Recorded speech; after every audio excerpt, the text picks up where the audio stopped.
तो अब तक हम लोगों ने देख लिया क्या कि बिग बैंग कैसे हुआ, ब्रह्मांड कैसे अस्तित्व में आया, गैलेक्सीज का निर्माण कैसे हुआ, नेबुलर हाइपोथेसिस हम लोगों ने देख लिया, डॉपलर प्रभाव जो था, रेडशिफ्ट वो हम लोगों ने देख लिया, कैसे गैलेक्सी एक दूसरे से दूर जा रहे हैं।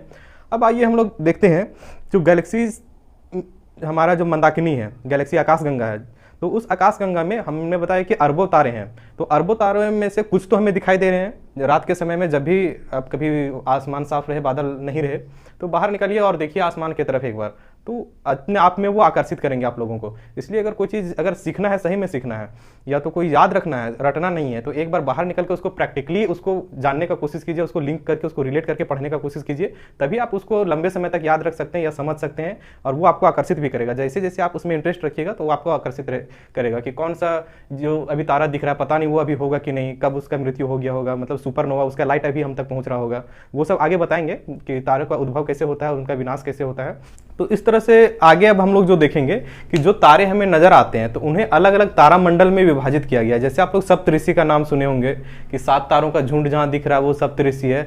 तो वो 7 तारे ही सिर्फ वहां पे नहीं है, वहां पे अन्य कई तारे हैं। मैक्सिमम जो बोला जाता है सेंटोरस, उसमें 98 तारे एक तारा मंडल में है, और मिनिमम जो है हाइड्रा, जो हमारा एक है हाइड्रा जो तारामंडल है, उसमें 68 मिनिमम उतना, यानी कि 68 से लेकर के 98 तक इस बीच में एक तारामंडल में इतने तारे हो सकते हैं।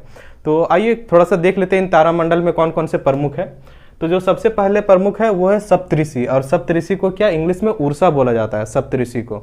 अब सप्तऋषि को भी 2 भागों में विभाजित किया गया है, एक है मेजर यानी कि वृहद सप्तऋषि तारामंडल, और दूसरा है माइनर यानी कि लघु सप्तऋषि मंडल। तो ये बेसिकली हम लोग को दिखाई देता है बसंत के ऋतु में। अगर उत्तरी गोलार्ध का बात करें तो बसंत ऋतु में ये हमें ज़्यादा दिखाई देते हैं, ये तारामंडल जो हमसे कई करोड़ वर्ष अभी दूरी पे हैं। अगला हम लोग देखते हैं वो है मृग। मृग जो तारामंडल है, या ओरियन इसको इंग्लिश में बोलते हैं। तो ये जो मृग तारामंडल है ओरियन, आप लोग भी इसको गौर कीजिएगा, ये उत्तरी गोलार्ध में आप लोग को ठंडे के टाइम में, ठंडा के टाइम में अगर कभी बाहर आप लोग घूमने के लिए ऐसे निकले हुए शाम में, तो देखिएगा कि इस तरह का आकृति बना हुआ, एक डॉट, एक तारा यहाँ पे, एक तारा यहाँ पे, और 3 तारे इस तरह से नजर आएंगे। मतलब एक ये चतुर्भुज का निर्माण करता है, लेकिन ये 3 एक रेखा में मिलेंगे इस तरह का। तो ये ओरियन है, या इसको मृग तारामंडल बोला गया है, जिसको कई लोग तराजू के आकार के भी देखते हैं, क्योंकि ये बीच में पकड़ने के लिए दोनों साइड पड़ रहा है। वो अपना अपना एक देखने का नजरिया है, लेकिन उसको जो नाम दिया गया है साइंटिफिक ने, वो है ओरियन, ORION। तो ओरियन जो है या मृग, इसी को बोला गया ये तारामंडल को। इसके बाद सिग्नस है, सिग्नस भी तारामंडल ही है, और हाइड्रा, हाइड्रा जो हम बताए थे सबसे कम तारा इसी तारामंडल में है, इसमें 68 तारा है। तारा मतलब हमेशा याद रखिएगा, जो सूर्य है वो अपने आप में एक बहुत बड़ा सूर्य हो सकता है या छोटा सूर्य हो सकता है एक तारामंडल में, वो सूर्य को ही हम लोग तारा बोलते हैं। और जो सबसे बड़ा तारामंडल है वो कौन सा है, सेंटोरस। सेंटोरस तारामंडल में हम जो बताए थे 94 है, इसमें कितना 94 तारा है। सेंटोरस जो तारामंडल है उसमें 94 तारा है। ये तारामंडल हमसे कई दूर में है, जैसे अभी सूर्य है, सूर्य का अपना एक सोलर पैनल जो सिस्टम है, तो इसके अंदर जो है वो हम लोग नक्षत्र मानते हैं, जिसमें कुछ तारे जो नज़दीक में है, जैसे वीनस हो गया, मरकरी हो गया, ये सब हो गया। तो ये सब भी चमकता है, जैसे ये इसको सूर्य नहीं बोलेंगे हम लोग, सॉरी, जैसे वीनस है तो वो सूर्य नहीं है लेकिन चमकता है, तो हम लोग देखते हैं रात में तो है। तो ये सारा नक्षत्र के अंतर्गत आता है। नक्षत्र एक अलग चीज हो गया और तारामंडल अलग चीज हो गया, तो इसमें कंफ्यूज नहीं कीजिएगा कि नक्षत्र और तारामंडल दोनों एक है, ऐसा नहीं है। आपका जितना भी ज्योतिष विद्या है, ज्योतिष विद्या में आपको क्या सिर्फ नक्षत्रों से संबंधित जानकारी है, उसमें रहता है कि कौन सा राशि में कौन सा नक्षत्र में क्या है सो। लेकिन जो तारामंडल है वो वृहत रूप है, और तारामंडल से भी वृहत हम लोग जानना चाहेंगे तो वो फिर गैलेक्सी आ जाता है। तो और इस तारामंडल में इस तरह के, जैसे एक में हम बताएं 94, सेंटोरस में सिर्फ 94 तारे हैं, और हाइड्रा में 68 सबसे कम उसमें है। और इस तरह के कुल जो तारामंडल है, हमारा जो ब्रह्मांड है या हमारा जो आकाशगंगा में जो हमें नजर आते हैं तारे, इस तरह का तारामंडल कितना है आपका, तो इस तरह का टोटल आपका 89 तारामंडल है सिर्फ। तारामंडल अगर क्वेश्चन पूछे कि तारामंडल कितने हैं, वो 89 तारामंडल है। कहाँ, हमारे आकाशगंगा में। अब आगे हम लोग देखते हैं तारों के बारे में। तो तारों के बारे में, इसका निर्माण कैसे हुआ है, कभी सोचें कि तारा या जो हमारा सूर्य है वो भी एक तारा है, तो उसका निर्माण कैसे हुआ है। तो ये तारों का निर्माण कैसे हुआ है, तो अभी हम बताए थे आपको नेबुला हाइपोथेसिस। तो नेबुला हाइपोथेसिस क्या था, तो उसमें माना गया था क्या कि तारों का निर्माण हुआ है गैसों के आवरण से हुआ है, जो संगठित होकर के, संपीड़ित होकर के धीरे धीरे वो आपस में संलयन किए। तो संलयन किसका हुआ, तो बेसिक जो उसका ईंधन है वो क्या है, तो वो है आपका हाइड्रोजन। तो हाइड्रोजन लगभग 70% किसी भी तारे में या किसी भी सूर्य में, दोनों एक ही है, बार बार हम बोल रहे हैं, तो उसमें कितना हाइड्रोजन 70% के लगभग में हाइड्रोजन रहता है जो नवीन तारे निर्माण होते हैं।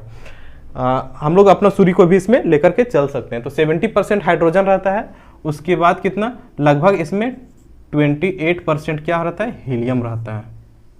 कितना 28% क्या, हीलियम। जो हीलियम है वो कितना 28% हीलियम, और जो रेस्ट ऑफ मैटर्स है वो धीरे धीरे होकर के या तो कार्बन में परिवर्तित हो जाते हैं या किसी ठोस पदार्थ में परिवर्तित हो जाते हैं। तो बेसिक जो कंपोनेंट है वो हाइड्रोजन और हीलियम है किसी भी सूर्य में या किसी भी तारे में। सूर्य तारा एक ही है, बार बार रिपीट कर रहे हैं। नेक्स्ट अब हम लोग देखते हैं कि ये जो बना हुआ किस चीज का है। अगर पूछेगा कि सूर्य का स्थिति क्या है, ठोस है, द्रव है, गैस है, तो सूर्य याद रखिएगा कि ना वो ठोस है, मतलब कि अगर वहाँ पे किसी को अगर फेंक दिया जाए तो ऐसा नहीं है कि वो वहाँ के एकदम खड़ा हो जाएगा। मान लिया जाए कि आपको हीट ये आता है, सूट जो आता है पहनने के लिए, तो वो पहना दिया जाए ताकि आपको गर्मी का एहसास नहीं हो, और उतार दिया जाए तो क्या आप उस पर खड़ा रह पाएंगे? तो नहीं, आप खड़ा नहीं रह पाएंगे। क्या वो गैस है, इस पार से उस पार निकल जाएंगे? नहीं, उसमें गैस भी नहीं है। ऐसा नहीं है कि सिर्फ गैस है कि आप वहाँ पे गए, इस पार से उस पार निकल गए। तो फिर क्या है, द्रव होगा, हो सकता है डूब जाए। द्रव कह सकते हैं, लेकिन वो भी द्रव नहीं है। ऐसा नहीं है कि पूरी तरह से पानी जैसा द्रव नहीं है वो क्या है, तो वो एक प्लाज्मा रूप है। प्लाज्मा मतलब कि चिपचिपा जिसे बोलते हैं, एकदम चिपचिपा रूप है, तो वो एक प्लाज्मा का रूप है। क्या, तो ये पूछेगा कि आपका जो तारे है या सूर्य है ये किसका बना हुआ था, तो ये प्लाज्मा का बना हुआ था। प्लाज्मा, ये जो किसी भी पदार्थ का ये चौथा स्टेज जो बोला जाता है वो प्लाज्मा स्टेज ही है। नेक्स्ट जो हम लोग देखेंगे इसका कलर का, ये भी हम लोग को जो दिखाई दे रहा है हम लोग का सूर्य, वो तो एक हुआ लाल कलर का, लाल या नारंगी इसको बोल सकते हैं, लेकिन अगर क्लोजली इसको देखा जाए तो वो लाल ही की गिनती में आएगा। लेकिन इसके 3 कलर होते हैं। सूर्य का कितना, 3 कलर होता है। तो कौन कौन सा कलर होता है? पहला जो हम बताएं अभी, लाल, लाल या नारंगी जो बोलिए। दूसरा जो होता है वो होता है सफेद, और तीसरा जो आपका होता है वो कैसा होगा, तो नीला होगा, नीला या आसमानी। तो ये कलर किस पे डिपेंड करता है? तो ये क्वेश्चन भी पूछ सकता है कि जो सूर्य है, सूर्य का कलर किस पे डिपेंड करता है? तापमान पे, उसका प्रकृति पे, या उसमें जो मैटर है उस पे, मतलब कि जो पदार्थ बना हुआ उस पे, तो किस पे निर्भर करता है ये? तो ये आपका निर्भर किस पे करेगा, तो ये आपका पृष्ठीय तापमान, तनाव नहीं, याद रखिएगा, पृष्ठीय तापमान। तो यहां पे देखिएगा कि जिसका मीडियम टेम्परेचर, मीडियम का मतलब भी 1,00,000 डिग्री सेल्सियस से ऊपर ही रहेगा, ठीक है। तो जिसका मीडियम टेम्परेचर है वो आपका लाल रहेगा, जैसे हमारा सूर्य। इससे ज्यादा टेम्परेचर हुआ तो कैसा हो जाएगा, ये फिर सफेद हो जाएगा। और अगर सबसे ज्यादा टेम्परेचर, हाईएस्ट टेम्परेचर में अगर पूछेगा कि सूर्य का टेम्परेचर अगर हाईएस्ट हो तो उसका रंग कैसा दिखाई देगा, तो वो नीला दिखाई देगा, जो सबसे हाईएस्ट टेम्परेचर उसका रिकॉर्ड किया जाता है। तो इस तरह से जो सूर्य है या तारे हैं ये 3 कलर के होते हैं। कौन कौन से? लाल, सफेद और नीला।